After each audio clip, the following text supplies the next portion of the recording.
सापडल्या आणि तब्बल 12 लाख लोकांना प्रमाणपत्र वाटप करण्यात आल्याचा आकडा समोर आलाय आणि हा आकडा मुंबईत मराठा आरक्षण उपसमितीची जी बैठक झाली त्या ठिकाणी मांडण्यात आलाय. यावर बोलण्यासाठी माझ्यासोबत विनोद पाटील आहे, जे पहिल्या दिवसापासून या सगळ्या आरक्षणाचा लढा देत आहेत, न्यायालयीन लढा देत आहेत.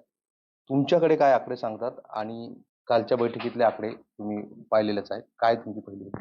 कालची बैठक म्हणजे मराठा समाजाच्या जखमेवर मीठ चोळण्याची बैठक आहे असं मी ठामपणे सांगू शकतो.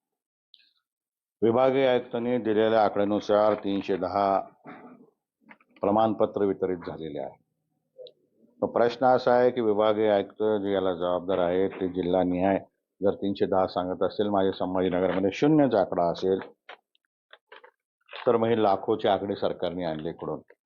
विदर्भामध्ये नागपूर, गडचिरोली, चंद्रपूर या जिल्ह्यामधले कुणबी प्रमाणपत्र याचा हैदराबाद गॅझेटियरशी संबंध काय, हा मला त्यांना थेट सवाल आहे.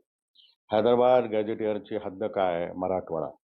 आणि मराठवाड्यामध्ये जर 310 प्रमाणपत्र तुम्ही देत असाल आणि लाखोचा आकडा सांगत असाल तर ही दिशाभूल आहे.